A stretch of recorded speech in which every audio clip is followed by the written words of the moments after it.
हरे कृष्णा कृष्ण कृष्ण हरे हरे हरे राम राम राम हरे हरे। রামধনু আমাদের সকলের প্রিয়। আকাশে এই 7 রং দেখে মন আনন্দে ভরে ওঠে। কিন্তু এই রামধনু প্রত্যেক দিন বা সবসময় দেখা যায় না। বর্ষার ঋতুতে দেখা যায়। যদি আপনি এই 7টি রং দেখতে চান, এর আনন্দ উপভোগ করতে চান, তাহলে বর্ষাকে সহ্য করতে হবে। সেই তীব্র বায়ু সহ্য করতে হবে যা বর্ষা ঋতুতে প্রবাহিত হয়। ঠিক সেভাবেই যদি জীবনে 7টি রঙের সুখ অনুভব করতে হয়, তাহলে সমস্যার বর্ষণও সহ্য করতেই হবে। তবেই তো সেটা লাভ করতে পারবেন। মনে রাখবেন, একটি ছোট্ট শিশু যখন তার খিদে পায়, তখন কিন্তু সে নিজে মাকে সেটা জানাতে পারে না, বলতেও পারে না। তাকেও কিন্তু সেই খিদের যন্ত্রণা সহ্য করতেই হয়। আর যখন সেই যন্ত্রণায় সে কাঁদতে থাকে, তখন মা বুঝতে পারেন যে সেই ছোট্ট শিশুটির তো খিদে পেয়েছে। তখন তার খিদে দূর হয়। বসে থেকে এই সংসারে কোনো কিছুই লাভ করতে পারবেন না। যদি সুখ ভোগ করতে হয়, তাহলে যন্ত্রণাও সহ্য করতে হবে, পরিশ্রমও করতেই হবে। তাহলে সাহসের সাথে সব যন্ত্রণার সম্মুখীন হন, শৌর্যের সাথে পরিশ্রম করুন, আর আমার সাথে ভালোবেসে বলুন, রাধা রাধা। কর্ম এবং ফল। দেখতে গেলে এই সমস্ত ব্রহ্মাণ্ড এই দুইয়ের মাঝেই স্থির হয়ে আছে। মানুষজন কর্ম করেন ভালো ফল লাভের আশায়, আর ভালো ফল লাভের আশায় উনি এটাই ভুলে যান যে উনি যে কর্ম করছেন তা কি করছেন। আমি বলেছিলাম কর্ম করুন ফলের চিন্তা না করে, কিন্তু কি কর্ম করছেন সেই বিষয়ে ভাবাটাও অত্যন্ত আবশ্যক। নয়তো অনেক সময় আমরা এমন কর্ম করে ফেলি যা না চাইতেও বিষে পরিণত হয়। যা হয়েছে দুঃশাসনের সাথে, দুর্যোধনের সাথে, গুরু দ্রোণের সাথে। একজনের মানসিকতা উচিত ছিল না, একজনের বিবেক উচিত ছিল না, আরেকজন যে পক্ষ নির্বাচন করেছিলেন সেই পক্ষ উচিত ছিল না। আর যা কিছু ওনাদের সাথে হলো, আপনার আমাদের সকলের সাথে তা হতে পারে। আমি বলেছিলাম কর্ম করুন, ফলের চিন্তা করবেন না, কিন্তু এই কর্মের বিষয়ে বিচার করে দেখাটাও ততটাই আবশ্যক। দেখুন, কর্ম করার উচিত প্রক্রিয়া ফলের চিন্তা না করা। কিন্তু যদি আপনার কর্ম শুভ হয়, তাহলে তার ফলও নিয়তি আপনাকেই দেবে। সর্বদা কর্ম করার সময় এটা ভাবুন যে আপনার এই কর্ম এই সংসারকে, এই সমাজকে, আপনার পরিবারকে, আপনার আশেপাশের মানুষজনকে কোন দিশায় নিয়ে যাবে। যদি এটা সবার জন্য মঙ্গলময় হয়, তাহলে কর্ম করতে থাকুন। আর হ্যাঁ, নিশ্চিত রূপে ফলের চিন্তা করবেন না। আসুন আমার সাথে ভালোবেসে বলুন, রাধা রাধা। পরিচয়। এই সংসারে প্রত্যেক ব্যক্তি নিজের পরিচিতি অর্জন করতে চান। পরিচিতি অর্থ এটা নয় যে আপনার নাম কি। পরিচিতির অর্থ হলো এটা যে প্রত্যেক ব্যক্তি এটাই চায় যে এই সংসার আমাকে চিনবে, জানবে, আর আমাকে সম্মান করবে।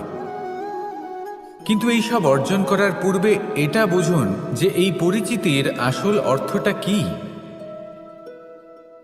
যদি কোনো ব্যক্তি এটা বলেন এর পরিচয় হলো এটাই যে সে একজন ধনী পিতার পুত্র, তাহলে সেই পরিচিতি পুত্রের নয়, বরং তার পিতার। যদি কেউ এটা বলে যে সেই ব্যক্তির পরিচয় হলো সে খুব সুন্দর, তাহলে সেই পরিচয় হলো তার রূপের, সেই ব্যক্তির নয়। বাস্তবে পরিচয় কি? আপনার সান্নিধ্য লাভ করে কোনো ব্যক্তি কি অনুভব করতে পারে, তার কি ধরনের অনুভূতি হয়, আপনার পদ, আপনার সম্পত্তি, এই সব কিছুর ঊর্ধ্বে হলো আপনার আসল পরিচয়। যদি কোনো ব্যক্তি আপনাকে স্মরণ করেই প্রসন্ন হয়ে যান, তাহলে সেটাই হলো শ্রেষ্ঠ পরিচয়। তাই এই সংসারে নিজের শ্রেষ্ঠ পরিচয় গড়ে তুলুন, আর আমার সাথে ভালোবেসে বলুন, রাধা রাধা।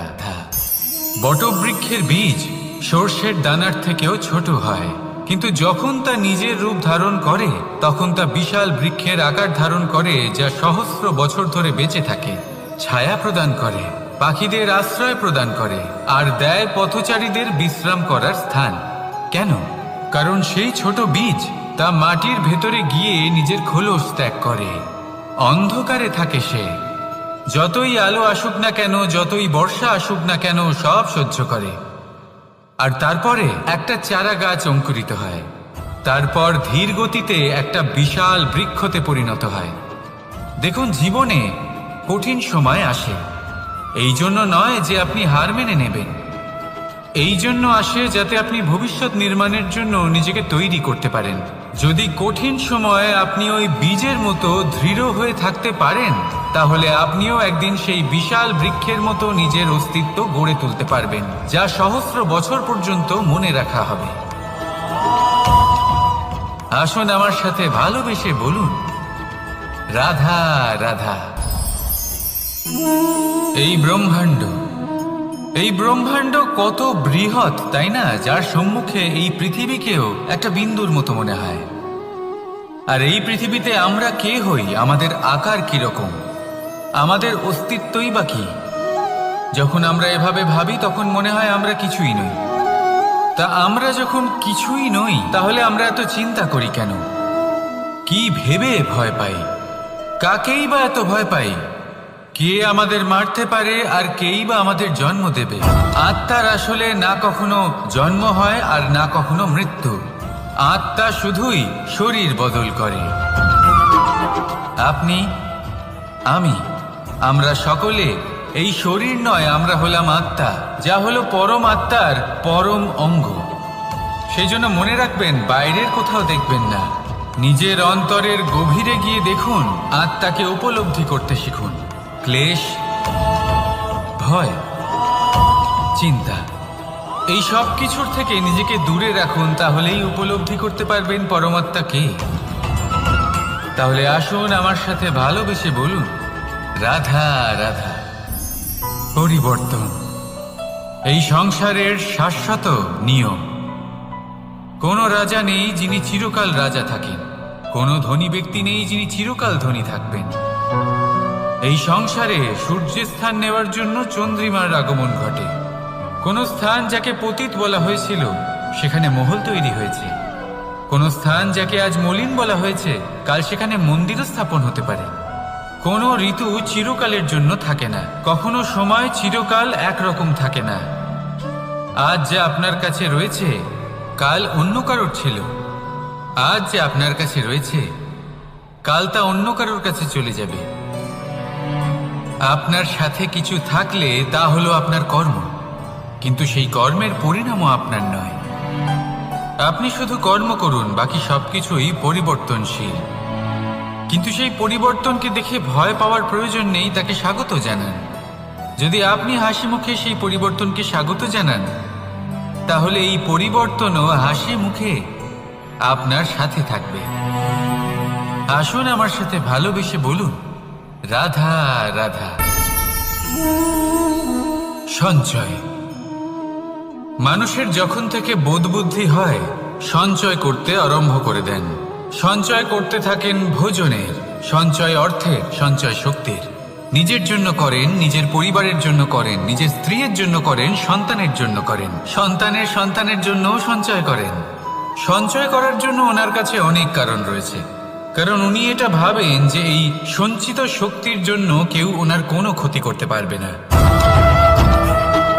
মানুষ ভুলে যান একটা গুরুত্বপূর্ণ কথা, এই সত্য, উনি এই সংসারে খালি হাতেই এসেছিলেন, আর এখান থেকে ওনাকে খালি হাতেই যেতে হবে।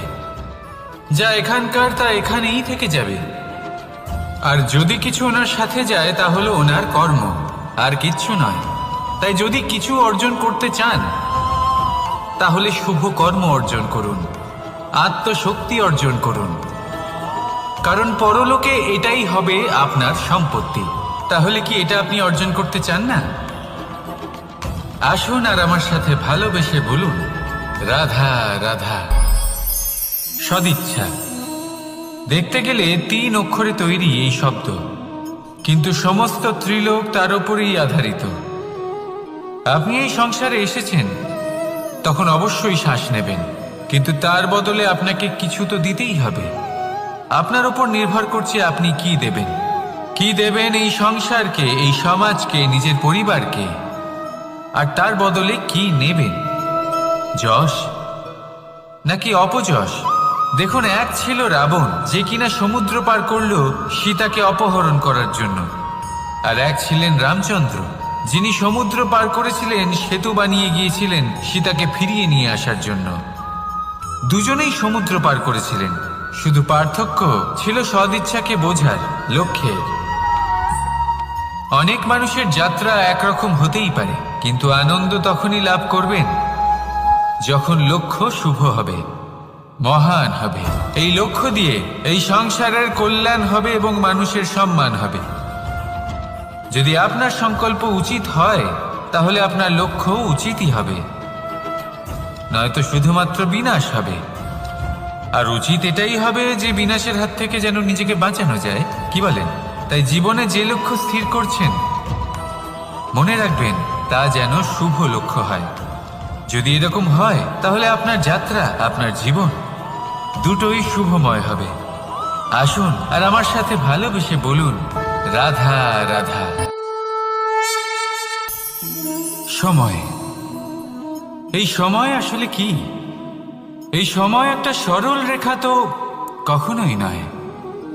সময় হলো একটা চক্র, যেখানে এর আদি সেখানেই হলো এর অন্ত, আর যেখানে তা শেষ হয় সেখান থেকেই তার শুরু হয়। এই সময় একটা অত্যন্ত বিচিত্র চিন্তা, বিচিত্র ভাবনা, এ একটা বিচিত্র বস্তু যা কেউ বুঝতে পারেন না। এই সময়ের লীলা, এর কোনো প্রমাণ নেই, কোনো জ্ঞান নেই, কোনো পরিমাপ নেই। শুধু এটুকু আমরা জানতে পারি, যেখানে শেষ হবে সেখান থেকে একটা নতুন সূচনাও হবে।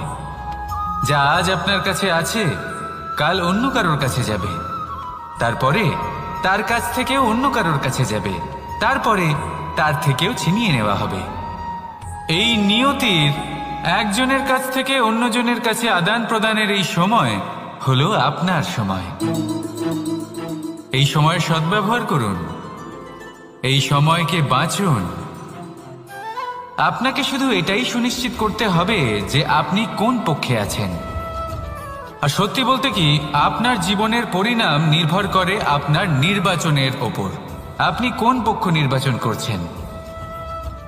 তাহলে মনে রাখবেন, জীবনে সেই পক্ষই নির্বাচন করবেন যা চয়ন করার পরে আপনি সুখ অনুভব করবেন, আপনি সন্তোষ লাভ করবেন, প্রসন্নতা লাভ করবেন। আর আমি এটাই সুনিশ্চিত করব যে এই পক্ষ যেন শান্তির পক্ষ হয়, এই পক্ষই যেন প্রেমের পক্ষ হয়। তাহলে চিন্তা করবেন না, আর আসুন আমার সাথে ভালোবেসে বলুন, রাধা রাধা। দৃষ্টি আর দৃষ্টিভঙ্গি, এই সমগ্র লীলা হলো এই দুইয়ের। বিচিত্র হতে পারে, কিন্তু এটাই সত্যি। এবার আপনাকে একটা উদাহরণ দিয়ে বোঝাই। অনেক সময় আপনি কোনো ব্যক্তিকে এটা বলতে শুনবেন যে আমি আমার নিজের উপরে গর্ব করি, আমি নিজেকে নিয়ে গর্ব করি, আমি খুব ভালোভাবে আমার মা বাবার সেবা করি, ওনাদের আমি সবসময় সুখী রাখি, ওনাদের আমি একটা বাড়ি দিয়েছি, সকল সুখ সুবিধা দিয়েছি, ওনাদের জীবনে প্রত্যেক জিনিস দিয়েছি আর দেব যা তাদের প্রয়োজন। এবার আমাকে বলুন যে আপনি কে হন। আপনি হলেন সেই বীজ যা আপনার মাতা পিতা রোপণ করেছেন। আপনার মা বাবাই আপনাকে এই সংসারে জন্ম দিয়েছেন। এবার এইসব কথার কি তাৎপর্য? এই হলো সেই ব্যক্তির দৃষ্টিভঙ্গি। এবার দেখা যাক এই প্রকৃতি আমাদের কি শেখায়। কখনো কোনো গাছকে দেখবেন, যখন সেই গাছে ফল আসে, সে মালিকে এটা বলে না যে দেখো আমি তোমাকে ফল খেতে দিচ্ছি। সেই বৃক্ষ এটা বলে না যে দেখো আমি তোমায় আহার করতে দিচ্ছি, কারণ ও জানে যে এটা হলো সেই মালির পরিশ্রম, এটা হলো তারই কর্মের ফল, আর এটা তারই পাওয়া উচিত। সে বলে যে তোমার জিনিস তোমাকেই অর্পণ করলাম, এ আমার জিনিস নয়, ও জানে সেই মালির গুরুত্ব আসলে কি। এটা হলো তার দৃষ্টিভঙ্গি। সেই জন্য আপনি জীবনে কোন ব্যক্তির মধ্যে, কোন পশু পাখির মধ্যে, কোন প্রাণীর মধ্যে, কোন পরিস্থিতিতে, কোন আবেগের মুহূর্তে কি দেখতে পাচ্ছেন, সেটা আপনার দৃষ্টিভঙ্গির উপরে নির্ভর করছে। তাই নিজের মনে ধনাত্মক ভাব জাগ্রত করুন, শুভ চিন্তা নিয়ে আসুন। এই ভাবনাই সত্য হয়ে সামনে আসবে। এই দৃষ্টিভঙ্গি এমন হয়ে যাবে যে আপনার জীবনে সবকিছুই শুভ হবে। তাহলে আসুন আর আমার সাথে ভালোবেসে বলুন, রাধা রাধা। প্রতিশোধ অথবা কাউকে দুঃখ দেওয়ার ভাবনা, যদি এটা আপনার মনে থাকে তাহলে আপনি নিজের মনেই যন্ত্রণার একটা বিশাল বৃক্ষ রোপণ করছেন, এটা মনে রাখবেন। কারণ কাউকে দুঃখ দেবার এই ভাবনা, এটা হলো সেই বীজ যা আপনার মনেই পতিত হবে, আপনার মনেই অঙ্কুরিত হবে, আর আপনার মনেই একটা বিশাল বৃক্ষরূপে বেড়ে উঠবে। জীবন আপনার, কর্ম আপনার, কাউকে দুঃখ দেবার ভাবনা আপনার ছিল, এই বৃক্ষ হলো আপনার, তাই এর ফলও আপনিই পাবেন, যা গ্রহণও আপনাকেই করতে হবে। মনে রাখবেন, যে মানুষ এটা ভাবে যে আমি ওকে দুঃখ দেব, ওকে কষ্ট দিতে চাই আমি, সেই মানুষই দুঃখ আর কষ্ট পেয়ে থাকে।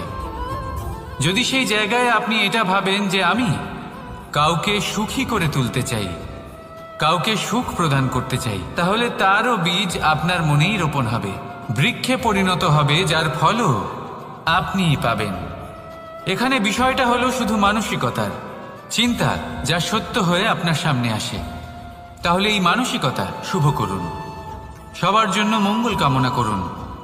অন্যের মনে আপনার জন্য ভালো চিন্তা থাকুক বা না থাকুক, আপনি সবার জন্য শুভ চিন্তা করে কর্ম করতে থাকুন, তাহলে আপনার সাথেও ভালোই হবে। তাহলে আসুন আর আমার সাথে ভালোবেসে বলুন, রাধা রাধা। সুখ আর অভিজ্ঞতা, এই দুই জীবনে একসাথে কখনোই আসে না। মনে রাখবেন, যেখানে সুখ থাকে সেখানে অভিজ্ঞতা থাকে না, আর যখন এই সুখ আমাদের জীবন থেকে দূরে চলে যায়, তখন আমাদের জীবনে আসে এই অভিজ্ঞতা। পরমাত্মা, প্রকৃতি, নিয়তি এই অভিজ্ঞতাকে আমাদের জীবনে পাঠান, যাতে আমরা একটা অত্যন্ত গুরুত্বপূর্ণ শিক্ষা, একটা জ্ঞান প্রাপ্ত করতে পারি। এই অভিজ্ঞতা আমাদের শেখায় যে অতীতে এমন কি হয়েছিল যা আমাদের করা উচিত হয়নি। আমাদের শেখায় ভবিষ্যতে এমন কি আছে যা আমাদের করা উচিত আর কি করা উচিত নয়। দেখতে গেলে এই অভিজ্ঞতা আমাদের সেই শিক্ষা দেয় যার জন্য আমরা সুখের দিকে উচিতভাবে অগ্রসর হতে পারি। সেই জন্য জীবনে যখনই দুঃখ আসবে, দুঃখের এই সময় আসবে, তখন হতাশ হবেন না। বোঝার চেষ্টা করুন এই পরিস্থিতি কেন এসেছে, কি শিক্ষা দিতে এসেছে। যদি আপনি সেই জ্ঞান লাভ করেন, সুখের পথে অগ্রসর হন, তাও উচিত রূপে, তাহলে এই অভিজ্ঞতার উদ্দেশ্য পূরণ হয়ে যায়। তাহলে আসুন আর আমার সাথে ভালোবেসে বলুন, রাধা রাধা। জীবনে শিখরে পৌঁছানোর জন্য মানুষের কি প্রয়োজন হয়ে থাকে? সিঁড়ির। কিন্তু তাও প্রত্যেক মানুষ, প্রত্যেক ব্যক্তি শিখরে পৌঁছতে পারেন না। এর কারণ কি? কারণ একটা হতে পারে যে মানুষ কল্পনা করতে থাকেন কিন্তু সিঁড়ি খুঁজে পান না। কিছু মানুষ খুঁজে নেন কিন্তু তা পেয়ে এতটাই প্রসন্ন হয়ে যান যে তারপর আর কোনো কর্মই করেন না। খুব সোজা ব্যাপার।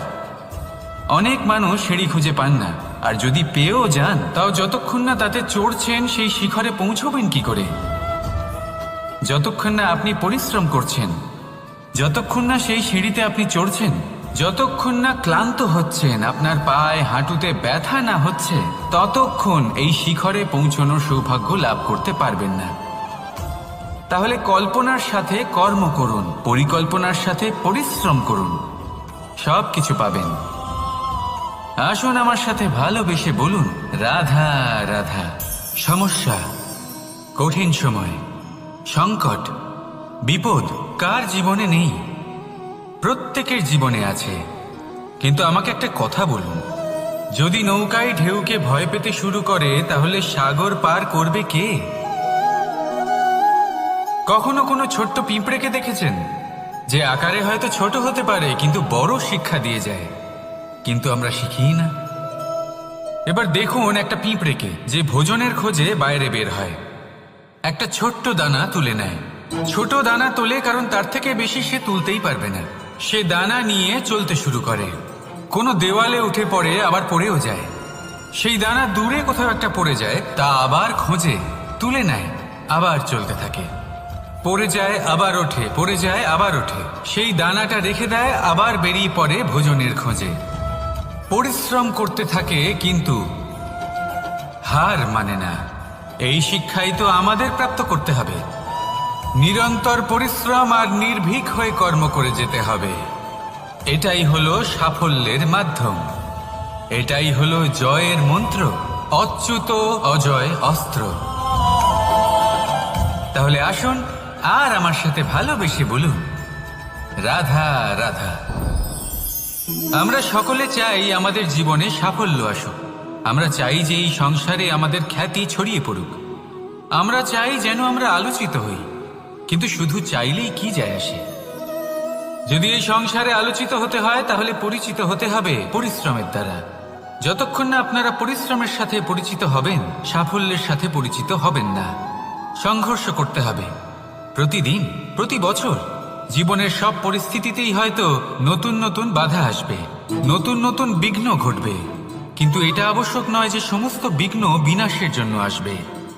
কিছু বিঘ্ন আপনার পথ প্রশস্ত করার জন্য আসবে, আপনার পথ পরিষ্কার করার জন্য আসবে।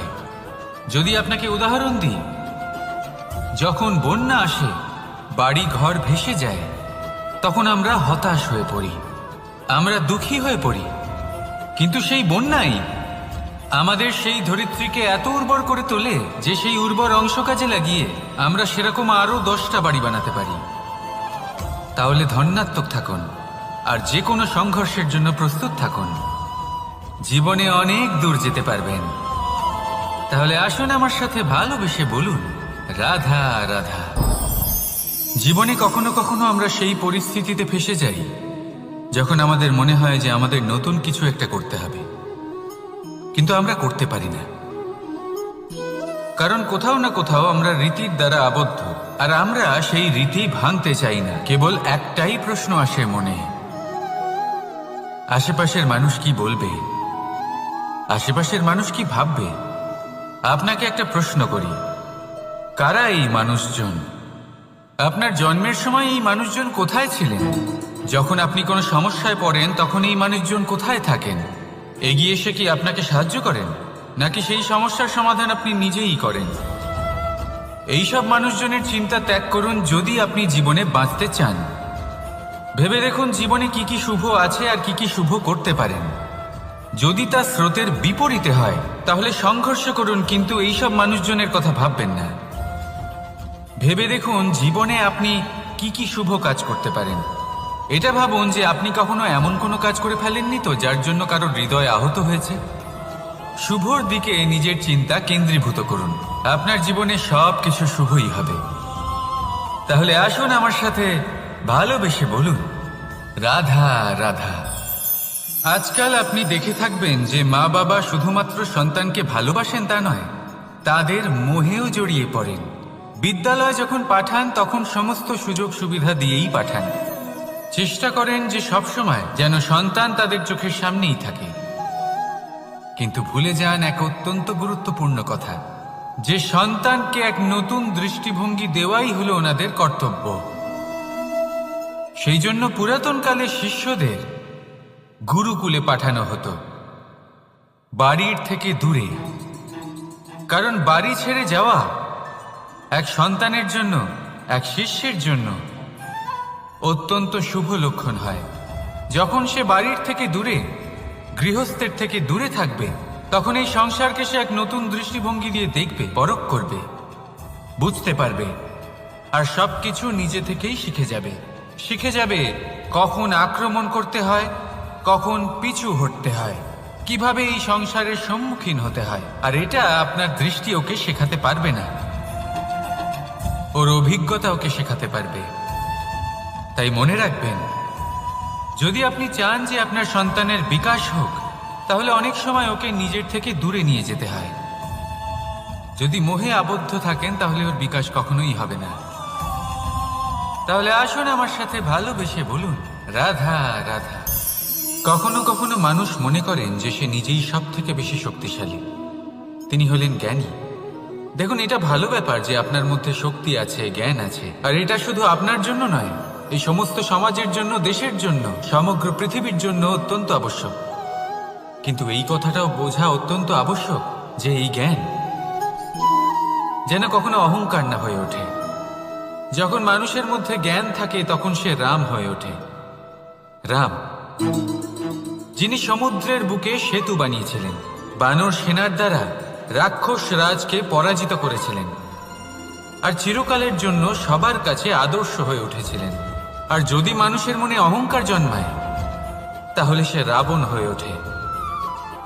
দেশে বিদেশে যতই খ্যাতি থাকুক না কেন সে রাক্ষস হয়ে ওঠে, নিজের সাথে সাথে সমস্ত কুলের বিনাশ করে বসে। এবার জ্ঞান নাকি অহংকার, আপনার কি চাই সেই সিদ্ধান্ত আপনার, আর আপনার এই সিদ্ধান্তই নিশ্চিত করবে যে আপনার কর্ম কি হবে, আর আপনার এই কর্মই নিশ্চিত করে দেবে আপনার প্রারব্ধ কি হবে। তাহলে শুভ কর্ম করুন আর আমার সাথে ভালোবেসে বলুন, রাধা রাধা।